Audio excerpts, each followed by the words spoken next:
Olá! Esse é o 24º episódio do Movimento X e a convidada de hoje é a Camila Borja, especialista de UX Research no Itaú. Conheci a Camila em uma mesa redonda, uma discussão sobre os desafios de organizar e gerenciar os aprendizados de pesquisa que rolou no PagSeguro no início desse ano. A Ana Colli e a Elisa Volpato também participaram e a ideia era a gente falar sobre como tratamos os dados de pesquisa contínua, cada uma em sua realidade. E nesse momento eu percebi que a conversa com a Camila poderia dar uma boa discussão por aqui. O resultado foi melhor do que eu esperava. Foi uma conversa leve e cheia de aprendizados práticos que rendeu quase 2 horas. E para você não perder nada, dividimos em 2 partes. A primeira você ouve agora e a segunda será lançada em 2 semanas. Este é mais um dos episódios patrocinados pela Hotmart, que além de incentivar a nossa produção de conteúdo, segue investindo na sua equipe de tecnologia. A Hotmart é pioneira e líder da América Latina na venda de produtos digitais e atua nas áreas de educação à distância, marketing digital e fintech. A empresa está crescendo muito em várias partes do mundo e junto tem o desafio de desenvolver produtos globais. Então, se você é designer ou desenvolvedora com interesse em fazer parte dessa equipe que hoje está em Belo Horizonte, pode se cadastrar no banco de talentos em bit.ly/vagas da Hotmart. E também contando um pouco mais do que anda rolando aqui no Movimento X. A gente sempre tenta trazer novidades entre a produção de um episódio e outro. E dessa vez é sobre a transcrição de todos os episódios. Os da segunda temporada já estão no site e, além disso, estamos disponibilizando a transcrição de 8 episódios da primeira temporada. Um muito obrigada a Renata Moreira e a Camila Gondo por essa iniciativa. As músicas desse episódio são do produtor Richard Garrel com seu projeto Aeoner. E lembrando que todas as informações e links que falei aqui estão em movimentox.com. Então vamos lá, eu sou a Isabela de Fátima e essa é a segunda temporada do Movimento X.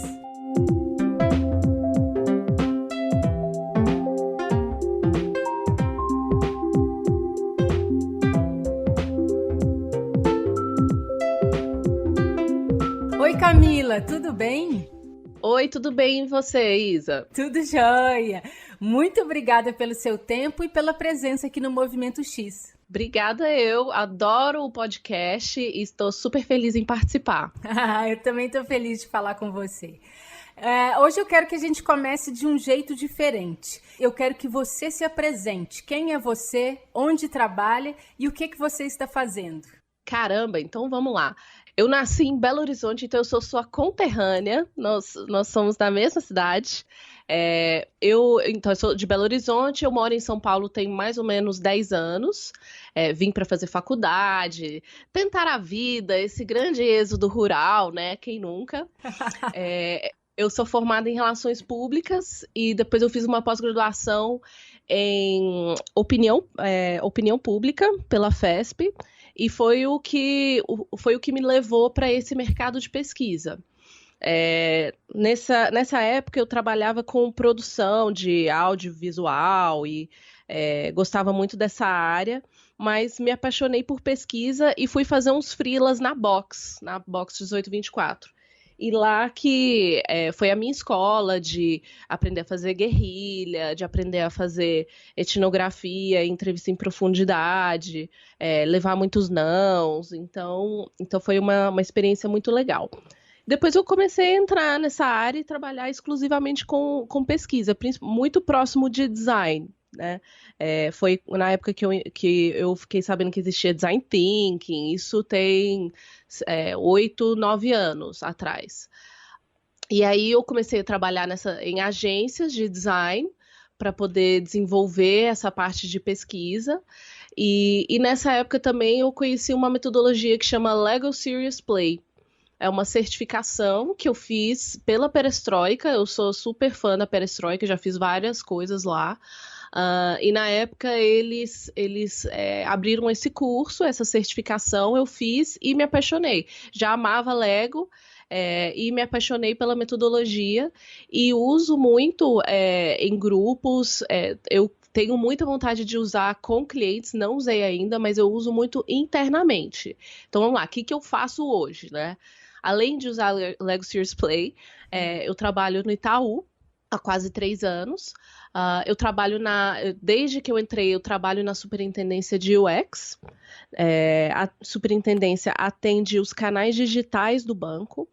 Então, a gente trabalha em modelo de comunidade, então a gente trabalha em ágil, a gente trabalha atendendo uma série de produtos, serviços e perfis de clientes diferentes. Somos em um pouco mais de 100 pessoas trabalhando em UX. E o meu papel lá é trazer um pouco dessa especialidade de pesquisa, muito como a gente chama de master lá. O meu papel é master em user research. Então a gente tem outras pessoas que a gente chama de master, que são esses especialistas, que tem outros que se especializaram em outros skills. Então o meu é de pesquisa e eu trabalho muito atendendo esses analistas, esses designers de UX, para desenvolverem seus próprios projetos de pesquisa dentro das suas realidades. Como que é a pesquisa em uma empresa do tamanho do Itaú, né? Como você disse, com um time de mais de 100 pessoas e com diversos produtos e serviços digitais. Me conta do macro, de como que a pesquisa está estruturada na empresa. Olha, pesquisa em empresas grandes é uma aventura, tá?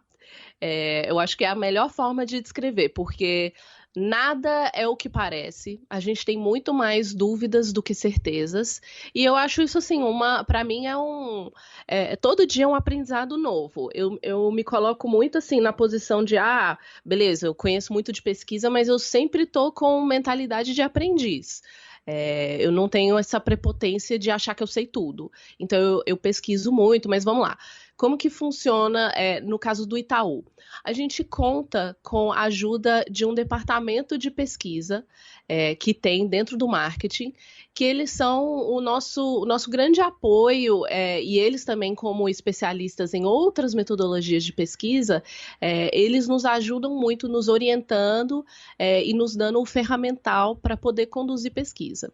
Então, no dia a dia, os nossos analistas, como eles trabalham em ágil, eles têm acesso a clientes de um determinado perfil por meio do nosso lab, que é como se fosse uma comunidade de clientes, que a gente pode conversar e testar coisas, testar conceitos, e os nossos analistas conversam com os clientes por essa plataforma. Além de usar essa plataforma, a gente tem que ir para a rua. É a nossa grande saída para o tamanho da empresa e para a velocidade que a gente precisa trabalhar, realmente ir para onde o cliente está. Então, a gente vai muito, por exemplo, para o PJ, que é um dos nossos maiores desafios, porque são muitos perfis diferentes, não dá para segmentar, de uma forma muito lógica, porque é muita transformação, cada um tem uma necessidade, cada um tem um perfil, e São Paulo não é Brasil, né? Então, a gente tem muito esse cuidado de realmente tentar descobrir quais são as dores e necessidades e ir até esse cliente. Então, a gente vai muito, sei lá, na 25, ou o pessoal vai muito lá na Santa Efigênia, ou em centros comerciais, para realmente ou fazer shadowing ou se aproximar desses clientes para entender como é que é a realidade. Então, a gente conta com essa série de ferramentas que o próprio banco dá para a gente, para poder conversar com o cliente, mas também a gente se coloca muito nessa posição do desconforto de sair da cadeira e ir atrás do cliente e ir no ambiente dele para conversar. Com pessoa física, isso é um pouco diferente, porque pessoa física a gente pode encontrar em vários lugares e não sei se é mais fácil ou mais difícil, mas enfim, a gente faz guerrilhas em diversos lugares, ou a gente consegue encontrar esses clientes em vários lugares. Mas conduzir pesquisa de forma geral dentro de um banco do tamanho do Itaú é muito interessante e, de novo, é uma aventura, porque não é só o papel de UX falar com o cliente. Nós não somos a voz do cliente. Aliás, eu acho que esse negócio de voz do cliente, para mim, não existe. O cliente tem a própria voz dele. né? Eu acho que a gente só dá a voz. Sim, eu compartilho bastante do seu ponto de vista. A gente traz a voz deles, né? Exato. E se a gente, inclusive, inferir sobre a voz dele, a gente não deveria estar fazendo isso, né? A gente pode trazer ali as evidências e mostrar quais são as implicações e, principalmente, como que isso pode ser um acionável para o produto. Mas, sim, Perfeito. eu compartilho.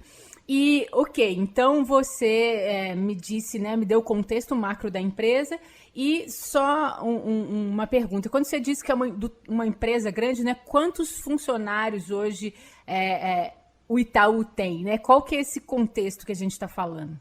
Eu acho que nós estamos em 100 mil funcionários, se eu não me engano. Uou. Assim, no Brasil todo e fora, né? Tem Latinoamérica, mas o nosso polo, onde nós ficamos, que a gente chama de SEIC, o empresarial, tem, assim, milhares de pessoas, e são pessoas, assim, que estão sendo muito provocadas em falar assim, ouvir mais o cliente. Então, é um movimento que isso já está acontecendo há algum tempo, mas muitas pessoas ou muitos setores da empresa estão indo atrás de ouvir e entender melhor o cliente. Então, isso é ótimo, porque nós que trabalhamos com pesquisa, a gente sabe o quanto que é importante ter o negócio ou ter as pessoas que são as pessoas que vão tomar decisões ouvindo o cliente e sentindo a dor do cliente, estando do lado do cliente no sentido de sentir essa empatia, né? Mas, por outro lado, que isso acaba criando uma certa ambiguidade, porque se está todo mundo falando com o cliente, com certeza a gente vai encontrar informações contraditórias. Ora o cliente quer uma coisa, ora o cliente quer outra, mas isso é muito da nossa interpretação e da maturidade de lidar com a ambiguidade, né? Porque realmente, assim, a gente não está falando de uma ciência exata. Dependendo do contexto, dependendo do momento, dependendo da metodologia, você vai encontrar informações que eventualmente são contraditórias. Então, o que a gente faz? Né? Quem vai tomar a decisão em cima disso? Então, eu acredito muito que o papel de UX, desenvolvendo esse skill de user research, é de dar um pouco de luz para as informações ambíguas, porque a gente não pode centralizar essa questão de pesquisa. É legal todo mundo falar com o cliente? É super legal. Tem outras áreas que precisam fazer pesquisa? Tem várias metodologias, tem muita gente falando com o cliente, isso é ótimo. Mas, no final das contas, a gente precisa ter esse skill de síntese e ter o skill de lidar com a ambiguidade. Então, de novo, acho que isso é também um grande desafio de grandes empresas como o Itaú. Conta esse contexto rapidamente, principalmente, qual que é o seu papel hoje como especialista de UX Research dentro desse time? Tá. Então a grande maioria dos nossos designers, da nossa equipe, eles desempenham um papel de UX design dentro de uma squad. Então a gente tem os POs, os Product Owners, que desempenham o papel deles, e o pessoal de UX, que a cada sprint, ou enfim, a cada projeto, eles precisam desenvolver a solução digital de acordo com a vontade do cliente, o desejo do cliente. O meu papel nisso tudo é uma coisa meio louca, assim, tá, Isabela? Ainda mais que a gente está num momento onde essa coisa de você orientar as pessoas, eu acho que por um tempo, o tempo que eu fiz isso de ajudar projeto e ficar fazendo um pouco desse papel de consultoria, é legal, funciona bem, mas no dia a dia isso não é escalável, né? As pessoas, elas precisam serem capacitadas para tomarem suas próprias decisões. Elas não pode ter uma única pessoa que centraliza esse conhecimento, né? E eu nunca nunca pediram também para ter esse papel de centralizar o conhecimento de user research. Mas, hoje a gente entende a equipe de coordenação, de gestão de UX, a gente entende que os analistas, eles desempenham melhor, ou seria melhor se eles tivessem pessoas que pudessem capacitá-los tá? Então, hoje eu tô numa frente que chama Edux, é como se fosse uma gerência dentro de UX, de escola de design UX, tá? Então, o nosso papel é capacitar não só internamente os nossos analistas nos diversos skills, para sempre manter o conhecimento reciclado e também eles criarem essa maior autonomia para poderem desempenhar as diversas funções de UX, mas também a gente capacita outras áreas do banco, porque não é só a área de canais que precisa de UX, ou precisa dessa visão de design. Isso já está muito bem estabelecido. O banco é muito grande, então a nossa ideia é levar metodologias de ou design thinking, ou seja o que for de UX, para outras áreas do banco. Então o meu papel hoje está muito voltado para essa parte de capacitação.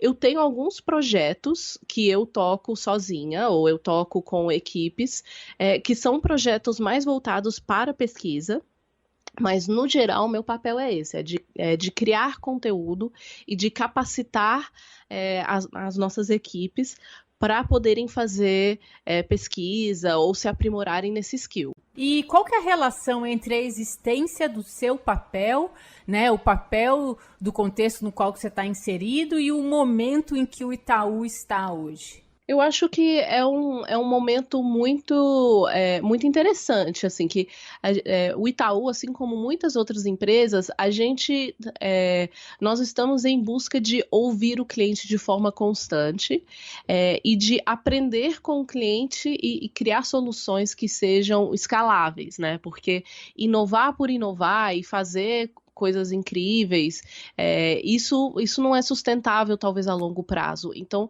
o Itaú é uma empresa muito madura, tá? E essa capacidade ou essa quantidade de gente falando com o cliente, eu enxergo como uma ótima oportunidade. E o meu papel acaba entrando muito para... de novo, eu acho que assim, eu tenho menos respostas e tenho mais perguntas, tá, Isa? Eu não detenho todo o conhecimento de pesquisa, tá? Mas eu acho que é muito oportuno. E o meu papel, ele fica muito de tentar simplificar o processo de pesquisa, seja dos nossos analistas, seja de uma área nova, uma área que quer começar a tentar entender quem é o cliente, como falar com o cliente, principalmente de forma recorrente. Então, eu entro muito para tentar simplificar o acesso à pesquisa. E eu acho que isso é um grande desafio, porque quando a gente fala sobre pesquisa, as pessoas acham que é uma coisa. Aí, pesquisa de mercado, talvez já é outra coisa. Aí, pesquisa em UX, UX Research, também, né, talvez é uma outra coisa. Então, assim, como que a gente simplifica?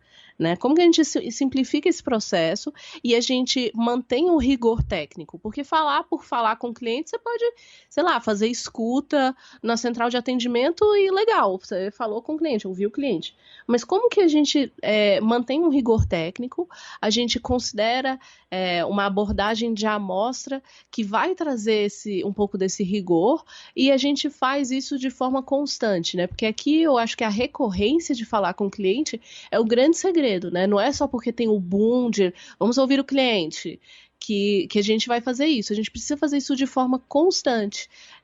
Então, assim, essa rotina de falar com o cliente e interpretar os dados e fazer síntese e juntar isso com as vontades do negócio, necessidades do negócio e as possibilidades de tecnologia, eu acho que é aí que está o grande pulo do gato. Essa pergunta que eu fiz, a questão da relação, é que eu acho curioso que, tradicionalmente, o segmento bancário não é o primeiro segmento que a gente pensa no investimento, quando a gente fala de investimento em design, em tecnologia, em pesquisa UX, e o que você está me contando esse papel, nessa forma que vocês estão criando para trabalhar, eu imagino que está trazendo uma possibilidade das pessoas aprenderem bastante sobre o tema, né? Então, eu achei isso curioso. Eu acho que isso está mudando um pouco, assim, eu vejo que o mercado financeiro, ainda mais com tantas startups e fintechs, com soluções incríveis, estão realmente fazendo uma cosquinha para que esse mercado de bancos, esse segmento, não só no Brasil, mas fora, realmente procure novas formas de conhecer o cliente e seja mais design-driven, né? Que esse pensamento do design é o grande desafio para empresas que têm quase 100 anos, né? O Itaú tem quase 100 anos. Então, mudar esse mindset uma coisa, é curioso e é muito interessante ver essa transformação. É bem legal ser parte disso. A gente participou de uma mesa redonda sobre o UX Research, né, que foi uma iniciativa do IXDA e da PagSeguro.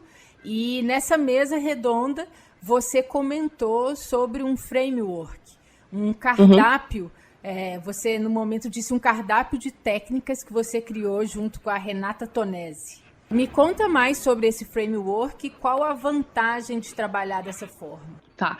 Na verdade, assim, a Renata, ela junto com uma equipe de analistas, eles criaram esse framework pensando um pouco no ágil, tá? E que esse framework, ele é uma forma de pensar, principalmente, mas ele é uma forma de organizar o trabalho de UX cross-segmento, tá? Então, mesmo a gente tem realidades muito diferentes entre os segmentos que a gente atende, entre os canais que a gente atende. Então, imagina assim, o caixa eletrônico é uma realidade totalmente diferente de quem está trabalhando no desktop e é PJ. Tá?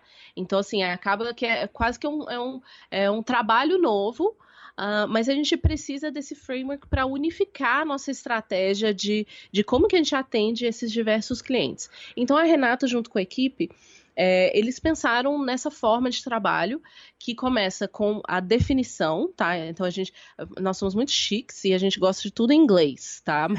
Então, ficou assim, define, explore, make and check, tá? O Define, para mim, é um momento crucial e que entra muito essa parte de pesquisa interna, principalmente interna, tá? Então, o Define é o momento da gente realmente descobrir o que a gente está resolvendo, né? Que problema é esse? Qual que é esse desafio? O que eu entendo desse desafio? O que o negócio entende desse desafio? E o que realmente eu vou precisar fazer? Por que eu estou fazendo isso, né? Então, esse momento de definição vem antes de você começar, tipo, deixa eu ver o mercado tá fazendo, quais são as dores do cliente, por que ele tá ligando no call center. Calma, é um momento de respira fundo e você alinhar expectativas entre UX, entre o negócio, entre produto, entre tecnologia, e todo mundo tá na mesma página do por que isso é relevante.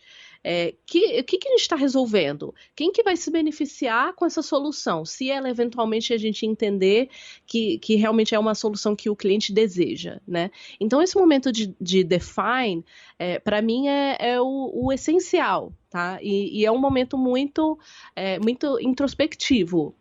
Eu acho que cada analista, cada designer tem o seu próprio processo, mas a provocação vem disso, tá?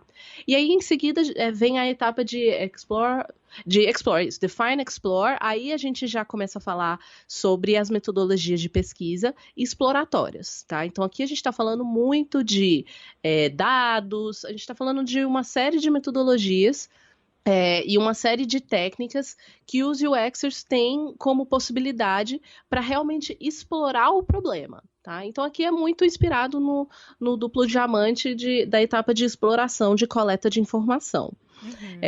E aí, quando a gente entra na Define, Explore, Make...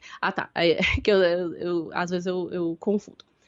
A etapa de Make, aqui a gente se obrigou a chamar essa etapa de uma etapa de pôr a mão na massa de Make, e aqui entra o teste de usabilidade, tá? A gente é curioso, mas é verdade e eu acho que faz muito sentido. Quando a gente está falando de teste de conceito, teste de usabilidade, toda essa etapa de você realmente mostrar algo para o cliente, isso está numa etapa de você criar algo. E a etapa final, que é a etapa check, é uma coisa que é um desafio muito grande, que é a etapa de métricas. É você checar o que você fez estando no ar. Uma vez que você testou o conceito, né, na etapa de make, você testou a usabilidade do seu produto, da sua solução. Agora entra uma fase de subir a minha solução. Minha solução foi para o ar, o fluxo, seja lá o que for, foi para o ar, e você precisa checar, que é a última etapa de check. E aqui vem a parte do skill de métricas de UX, que é um grande desafio, principalmente para mim, que eu não tenho muito esse skill apurado de você realmente acompanhar, sei lá, em Adobe Analytics, diversas ferramentas, para você acompanhar o sucesso, ou acompanhar a métrica que você considera como sucesso para a sua solução. Né? Porque é aqui que está o segredo de ser iterativo. Uma vez que você subiu uma solução e você se obriga a passar por essa fase de checar a sua solução, aí que você realmente vai poder fazer o diagnóstico de quais eram suas hipóteses, do que poderia dar certo ou não. E também também ficar muito claro que teste de usabilidade, teste de conceito, toda a etapa de exploratória, de novo, não é uma ciência exata, é uma ciência humana, e a gente pode errar, a gente pode ter muitas dúvidas, e quando a gente vai para a etapa de você checar, você vai colocar à prova muitas coisas que você achou que eram verdades. E isso é muito importante porque a gente tem que ter esse domínio de olhar para os números, a gente tem que ter domínio de olhar para essas métricas, no sentido de, quando eu voltar para essa solução, eu já tenho outros dados e eu já tenho uma experiência que vai além do exploratório, que vai além de falar com o cliente no que ele quer. Porque eu concordo muito com o Jacob Nielsen, assim, não acredite no que os clientes falam que fazem, principalmente no que eles falam que vão fazer no futuro, né? Então, assim, essa etapa de cheque, que eu acho muito legal, que a Renata traz muito forte isso quando ela criou com a equipe o framework, essa rotina, essa cultura de olhar para os números e de olhar para métricas de UX e entender o que é sucesso. E uma vez olhando para essas métricas, por onde eu começo? Onde eu volto? Eu preciso voltar do zero? O que eu achava, o que eu considerava como sucesso? O que é sucesso para o cliente? Quem está se beneficiando com essa solução? Como que o negócio está se beneficiando com essa solução? Enfim, então assim, esse é o framework que a gente tem usado, e que, assim, de novo, é mais do que uma ferramenta, é um mindset. Isso é super importante, é um mindset, e essas etapas de ponta a ponta, que para mim é o define e o check, isso para mim é mudança de mindset, isso é mudança de perspectiva do problema. Para mim é muito forte essa etapa de define, eu sou muito dessa parte. A etapa de check, para mim, está sendo um novo tipo de desafio, que é olhar para os números, olhar para métricas, e, de novo, é um skill que eu não domino, mas que eu acho importantíssimo e incentivo muito que o pessoal realmente domine. Parece bastante legal para usar no dia a dia. E você já comentou um pouco de algumas pesquisas que você faz, que o time faz, né? Porque você no dia a dia não está muito na operação, e sim na infraestrutura, né? Isso, exato. Então, quando eu falar você, é o time também. Mas que tipos de pesquisa que são mais frequentes no dia a dia da equipe e por quê? A gente tem um pouco de tudo, tá, Isa? Porque, de novo, como temos clientes e perfis muito variados, temos necessidades muito diferentes. Os nossos clientes têm dores muito diferentes. Então, a gente acaba usando uma série de metodologias. Então, não tem uma coisa específica, única, que é em comum a todos, tá? São muitos UXers com maturidade diferente em termos de cliente, tá? Tem clientes que têm necessidades muito básicas, tipo um cliente cartonista. É um perfil com um produto que, enfim, tem uma série de possibilidades, mas é uma complexidade totalmente diferente de um cliente pessoa jurídica, né? Então, a gente acaba tendo que ter um domínio ou tendo muitos tipos de projeto, usando muitas metodologias diferentes. Então, de novo, depende um pouco. Odeio essa resposta, tipo, depende. Mas, enfim, é isso, depende. E como que vocês registram e gerenciam os aprendizados de pesquisa? Isabela, agora a gente chegou no creme de la creme do grande desafio da humanidade, eu diria, né? Sim. Eu diria que guardar informação, compartilhar informação, a internet está aí, né? Está aí para isso, para a gente fazer isso de forma global. Então, essa coisa de conhecimento e de compartilhar conhecimento e de evoluir conhecimento, isso é uma dor da humanidade toda. E eu acho que isso, assim, isso em pesquisa, desde quando eu trabalho com isso, é muito forte. E para você também, imagino que sempre foi uma coisa que aparecia, né? Onde está tal pesquisa? Como que a gente guarda a pesquisa? Como a gente compartilha a pesquisa? Certo? Certo. Sei que agora eu tô virando o jogo e perguntando para você. Tá, não, é que esse assunto, assim, eu gosto demais, sabe? Eu tenho maior, assim, paixão por isso. Mas, enfim, em pesquisa, isso é um desafio muito grande, tá? E soluções de repositório, eu acho que toda empresa ou tem ou está em busca para materiais de pesquisa. Você ter isso em um único lugar e você ter isso de fácil acesso para pessoas que realmente vão tomar decisões, isso é uma necessidade universal. Mas lá no Itaú, como a gente faz pesquisa com uma altíssima frequência, em diferentes públicos, em diferentes realidades, em diferentes momentos, com diferentes metodologias, enfim, você acaba tendo muita informação, você acaba criando muito, muito conteúdo. E isso é ótimo, isso é incrível. Mas eu gosto de fazer muito esse paralelo com aquele conto indiano, que os cegos vão para a floresta, um grupo de cegos vão para uma floresta, e eles encontram um elefante. Aí cada um põe a mão, eles tateiam uma parte do elefante. Aí um fala, é uma cobra, e o outro, não, é um rinoceronte, não, é uma árvore. Enfim, os cegos não estão errados, né? Não, pode ser, na perspectiva dele, podia ser uma cobra, de fato. Mas se ninguém está olhando para o todo, ninguém está com a verdade, certo? Então, assim, em empresas de qualquer tamanho, se a gente não tem um lugar ou a gente não tem uma cultura de olhar para o problema ou olhar para o nosso cliente como um todo eu digo assim, aqui é quase que um CX, tá? De você olhar para a experiência de ponta a ponta em diferentes canais e tal. Você, na verdade, não tá olhando para a dor como um todo, você está olhando para um pedacinho.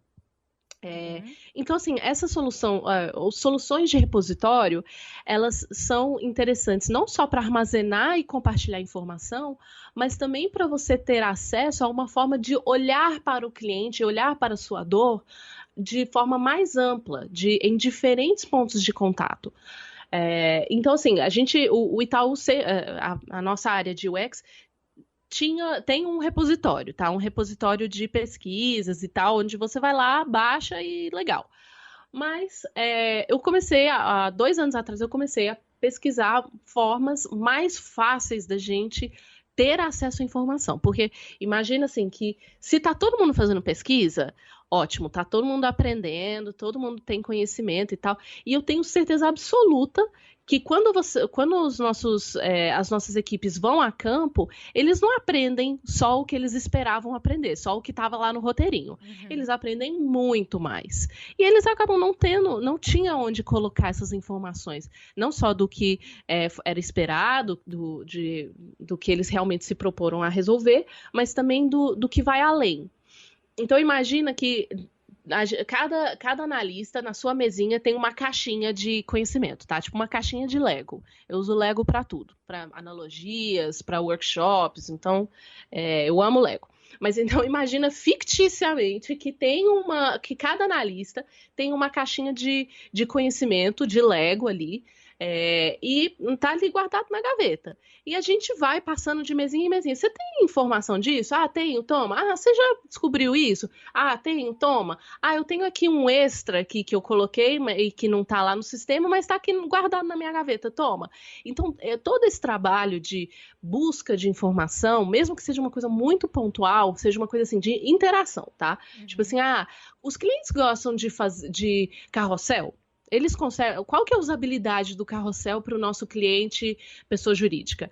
Aí é uma coisa muito específica e que às vezes não está em lugar nenhum, está no conhecimento, está nessa caixinha de Lego de conhecimento do analista. Então, esse trabalho operacional de ir atrás da informação toma muito tempo. E apesar de ser uma coisa muito importante, de você levantar da cadeira e ir procurar a informação, isso acaba que toma um tempo importante de uma realidade de ágil que a gente precisa otimizar algumas coisas. Você falou que vocês tinham antes um repositório, né, que é como se fosse um sistema, posso dizer assim, para vocês baixarem pesquisa. Quando você diz de baixar a pesquisa, quer dizer o quê? Um reporte? Reporte. Tá. Aí vocês tinham isso, então. E aí você está caminhando para essa solução no qual eu te interrompi, que você está criando, que ela vai resolver um problema de que várias pessoas fazem pesquisa, é isso? Ela vai resolver um problema de uma série de coisas. Primeiro, assim, um repositório de reporte de pesquisa é ótimo, é necessário, mas ele não oferece agilidade, agilidade literalmente, para uma operação que está trabalhando em ágil. Tá? Então, às vezes, você precisa de uma coisa muito pontual, por exemplo, esse exemplo do carrossel. E você vai baixar 4 ou 5 reportes que mencionam isso, mas que não são necessariamente sobre isso. Então, você precisa de uma informação muito pontual que você precisa consumir um material muito grande para encontrar. Então, assim, eu acho que tem essa dor de muitas pessoas têm excesso de informação ou não tem onde colocar o excedente da informação que eles descobrem sobre o cliente, mas também tem essa questão de, assim, do consumo de muitos reportes, o consumo de muito material de pesquisa, principalmente numa realidade onde a gente faz muita pesquisa. Então, a gente tem muito material. Então, aqui o desafio é como que a gente consegue reduzir o tempo para a gente ter acesso a coisas mais pontuais e como que a gente consegue colocar conhecimento de uma forma mais rápida e consegue incluir o excedente, incluir o que eu não esperava ter aprendido para poder compartilhar isso de forma mais escalável. E foi nisso que eu descobri, eu acho que foi um dos primeiros artigos do Tomer Sharon, que ele fala sobre, o texto dele, o título era, como é que é? Democratizando o UX. Eu não sei se era UX ou democratizando User Research, não sei, eu acho que era UX mesmo.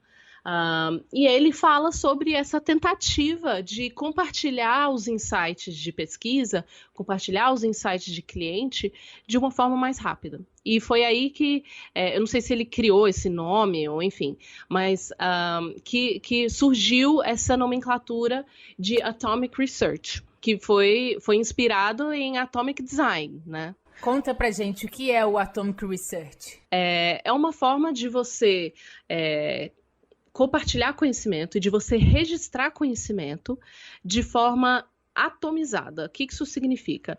Imagina que um relatório de pesquisa, um reporte de pesquisa, é um micro-organismo. Tá? Ele é composto de uma série de células, de átomos, enfim.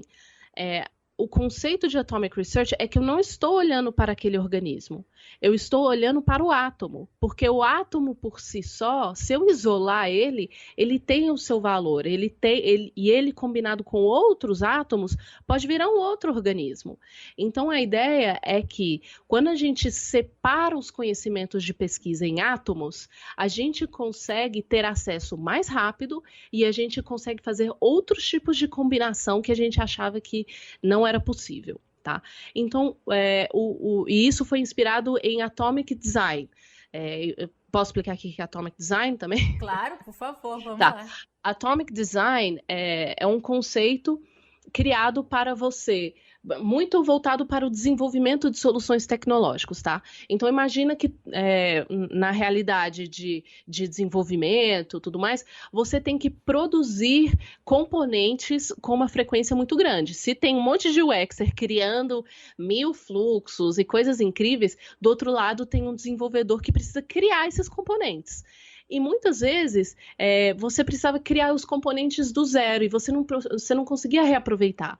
Então a ideia do Atomic Design é você quase que criar uma caixa de Lego para você reaproveitar aquelas peças conforme a necessidade. Em vez de você criar o plástico, derreter o plástico na forma e criar o Lego toda vez que você for fazer, você já deixa pronto, você já deixa quase que industrializado esses componentes.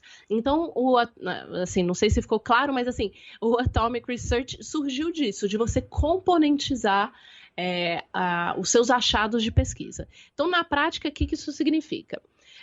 Quando você encontra uma informação do cliente, em vez de fazer um report, ou você pode fazer isso também, tá? Acho que uma coisa não exclui a outra, mas imagina que você vai colocar em um sistema os conhecimentos isolados que você aprendeu. Então, você aprendeu um monte de coisa do cliente. Você aprendeu, clientes não gostam de botão amarelo. Clientes têm dúvidas sobre tal produto no momento que estão contratando o XYZ. Clientes têm preferência por isso, isso e aquilo. Então, imagina que você aprendeu esse monte de coisa. Se você pudesse cadastrar todos esses insights, todos esses aprendizados de forma individualizada, imagina como que isso vai ajudar quem está do outro lado, quem vai fazer uma pesquisa na semana que vem e precisa de uma informação rápida, precisa ter um acesso rápido a uma determinada informação.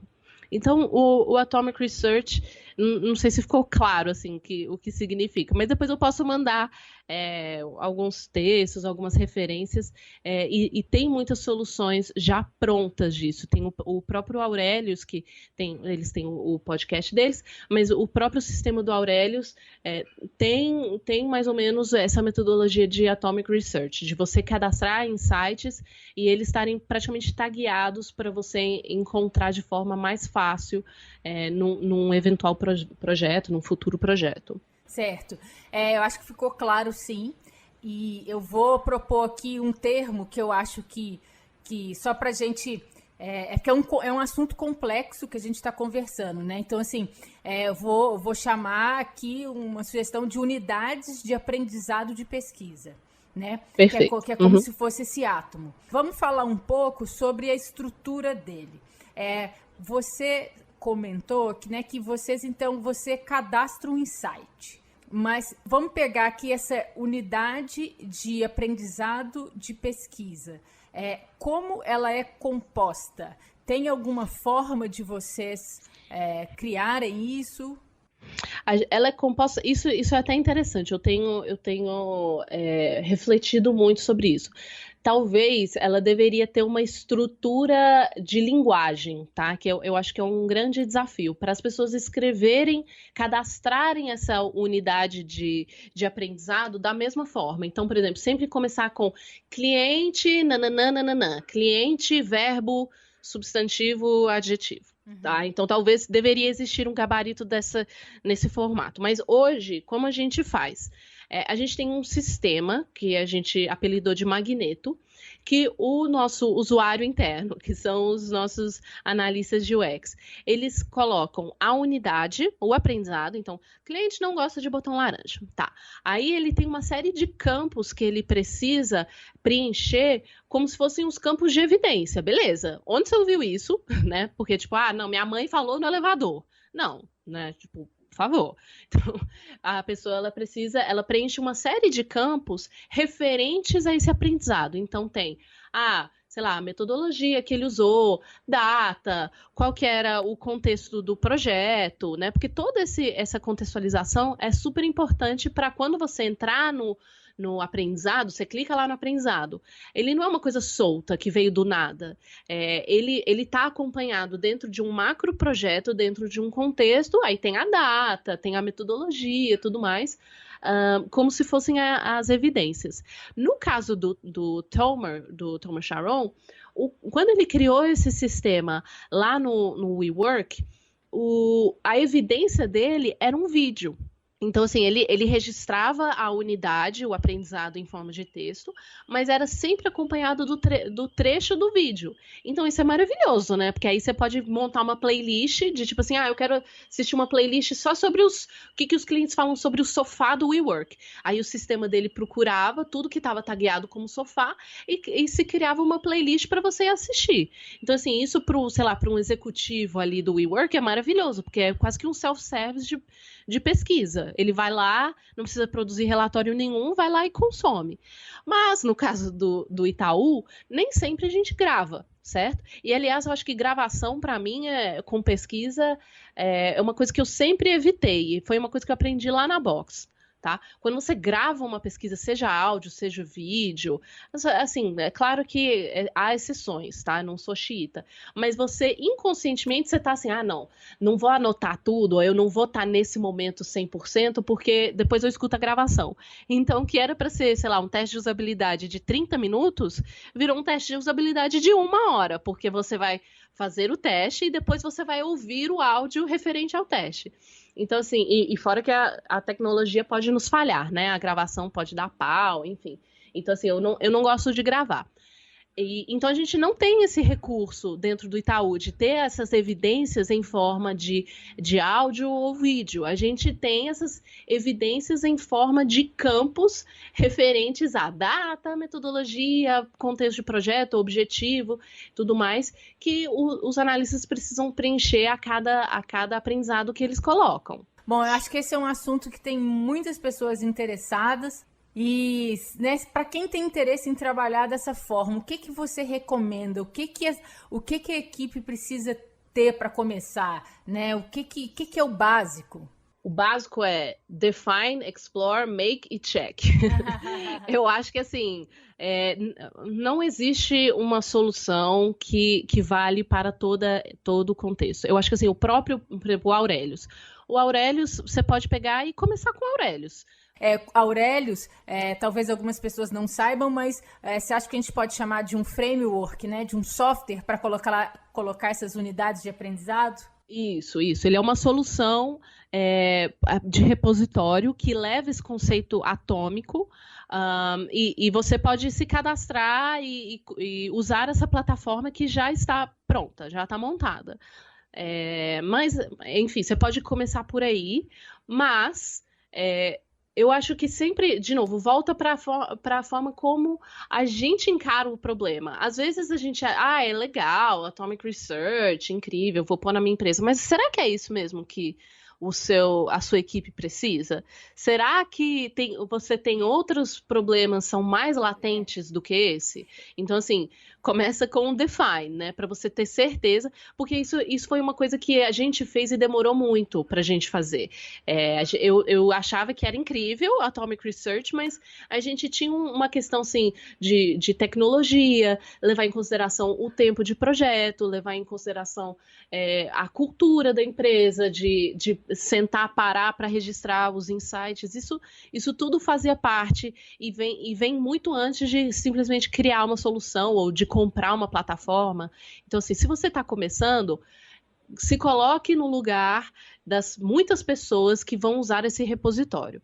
Quais são as dores, quais são as principais necessidades, como essas pessoas consomem informação, porque às vezes você pode fazer, sei lá, as pessoas na sua equipe, elas são muito visuais, então seria legal ter a questão de vídeo. Elas gostam muito de áudio, então em vez de fazer escrito, você manda áudios da galera falando, ou do cliente, ou você mesmo falando dos seus achados, faz um mini podcast da sua pesquisa. Então, assim, defina o seu problema, procure soluções já existentes, né? Facilita aí a vida. Então, o Aurelius, eu falo muito do Aurelius, mas tem outras, tá? O próprio Airtable, que o Airtable, ele é uma solução para times, não só para pesquisa, mas uma série de coisas. Mas o legal do Airtable é que lá já tem quase que um gabarito que o Tomer Sharon deixou pronto como referência para as pessoas usarem. Tá? Então, se você for lá no airtable.com e digitar Polaris é o nome desse repositório que ele criou. Uhum. Você vai entender tudo direitinho como que ele fez. Então, é quase que um Excel bonito, tá? É um Excel bonito assim, tá? Parece que é chato, mas é um Excel maravilhoso. É uma planilha, assim, toda tagueada para você poder pôr imagem, som. É uma coisa de louco. É maravilhoso. Então, se você está começando, começa por aí. Veja qual é o problema do seu usuário interno, né, da sua equipe, como que esse usuário consome informação, para você realmente se dedicar para fazer um projeto que as pessoas vão usar, que está resolvendo um problema, e aí daí sim você pode começar a explorar as possibilidades. Dentre elas, você pode começar com o Aurelius e com o Polaris, que é a planilha que tem dentro do Airtable, que é o grande pai da Atomic Research, o Tomer Sharon. Eu tenho uma dúvida com relação, eu também sou muito fã dele, a essa forma de trabalho, que é o seguinte, ele costuma dizer que isso funciona com pesquisa open-ended, né? Vou colocar aqui nas minhas palavras, você me corrige se eu estiver errada, mas eu entendo como perguntas abertas não relacionadas a um objetivo específico de pesquisa. Porque como você comentou já, e eu acho que a gente tem ouvido aqui muito no podcast, quando a gente trabalha com pesquisa dentro de uma empresa, a gente tem um ouvido só. Então, a gente ouve de tudo. Então, às vezes, a gente está fazendo uma pesquisa sobre checkout, né? Uhum. E aí você escuta alguma coisa relacionada a pagamento, né? Mas você está querendo saber tem a ver ali, mas você está querendo saber alguma coisa exatamente ali quando coloca na sacola, suponhamos. Você não vai falar, não me responda sobre isso, porque eu quero saber exatamente as formas de pagamento e tal. Ou seja, você está escutando aquilo e você não quer perder aquela informação e você vai colocar essa informação em algum lugar no qual, quando essa informação for necessária, ela está ali. Né? Ou seja, e aí ele fala que tem dois caminhos. Um caminho que é o que ele chama de dedicated research, né? Que é isso, eu vou fazer uma pesquisa com um objetivo específico. Exemplo, quero descobrir quais são as dores do checkout. E uma que seja aberta, que vou sentar com meus clientes que não estão mais comprando no último mês para entender o porquê não, e você tem perguntas abertas. E ele fala que essa forma de trabalho, ela se encaixa no open-ended. O que você acha sobre isso? Eu não sei, eu acho que o conceito que ele criou lá atrás e que fazia muito sentido para o WeWork naquela época, eu acho que a gente evoluiu o conceito, ou a gente traduziu esse conceito para a necessidade de cada empresa. Então, assim, eu não vejo esse limitante, tá? Eu acho que um grande limitante de pesquisa atômica é o seguinte: dependendo da metodologia, então, por exemplo, você está fazendo uma etnografia, você está fazendo, sei lá, uma pesquisa muito específica com uma metodologia muito específica, que se você tirar se você lidar com essa informação de forma atômica, você pode tirar de contexto uma resposta do cliente. Então, assim, vamos dizer que você descobriu que o cliente falou lá nessa exploratória que ele gostaria que tivesse visão noturna, tá? Na sua solução. às vezes isso faz parte de um contexto tão específico que quando você tira isso, você trata isso como um átomo, você não pode pegar, então, isso significa que a gente tem que fazer a visão noturna, uhul! Não, isso faz parte de um contexto muito específico que não dá para separar, não dá para a gente tirar da pesquisa, ou não dá para a gente tratar isso de forma atomizada.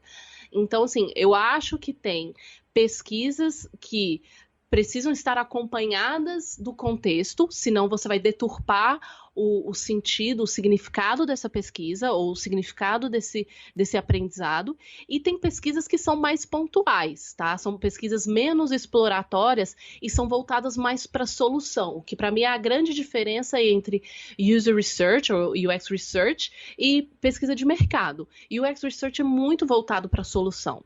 Você está muito próximo da solução. Pesquisa de mercado, você está voltado muito mais para o comportamento como um todo, para outros tipos de metodologia.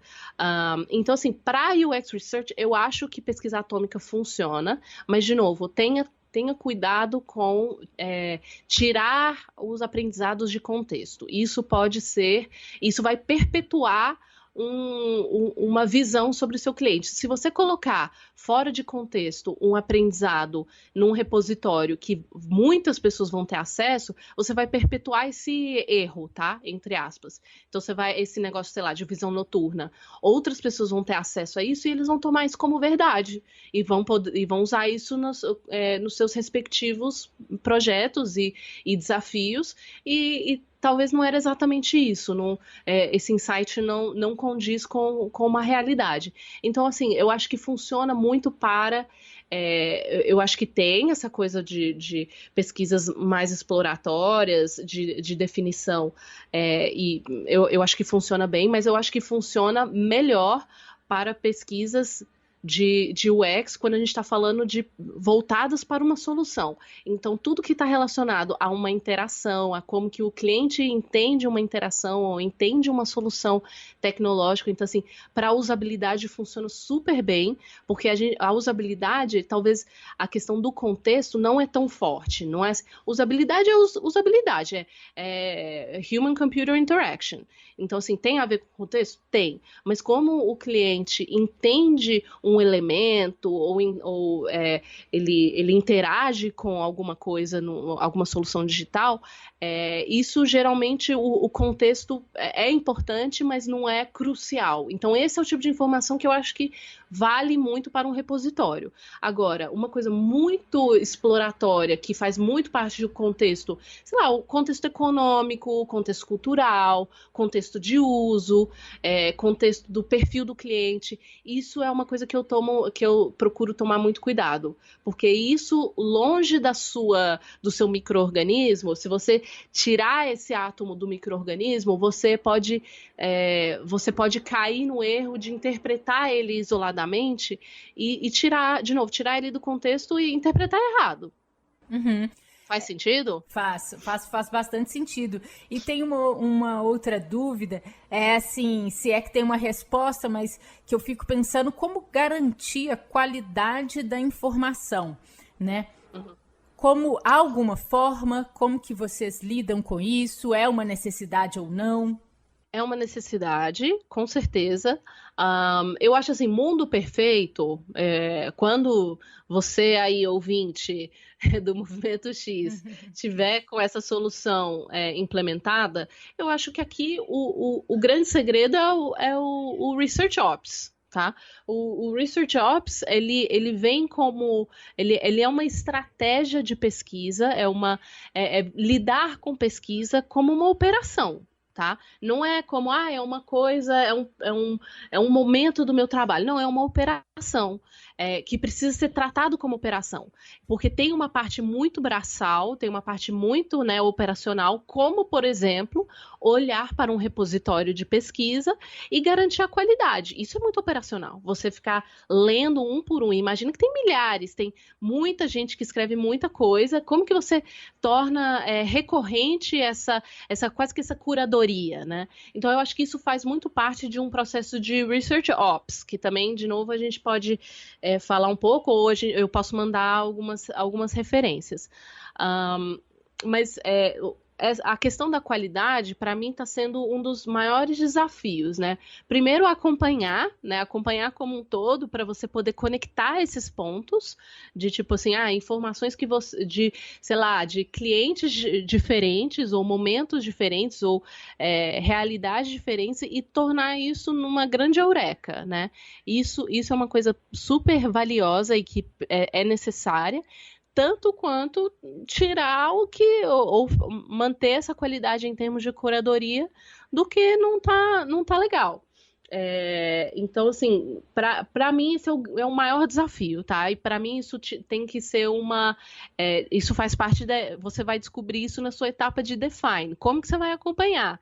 Né? Tem que ser uma equipe dedicada? Que tipo de conhecimento essa equipe precisa ter para fazer curadoria? Né? Porque, de novo, excluir o conhecimento porque não está bem escrito, quem disse? Né? De acordo com o quê?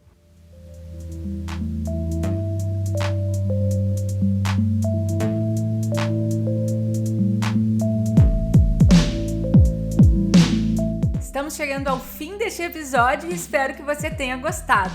Essa edição teve o patrocínio da Hotmart, pioneira e líder na América Latina na venda de produtos digitais e atua nas áreas de educação à distância, marketing digital e fintech.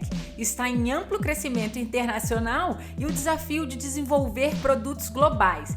E a boa notícia é que tem várias vagas para os times de design e de desenvolvimento.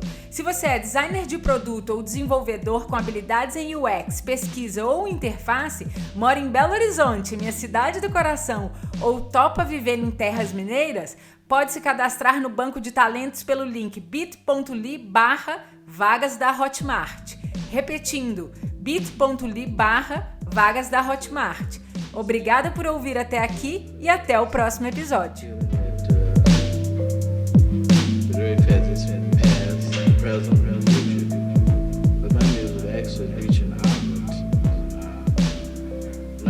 Part of the past, not the present, not the future,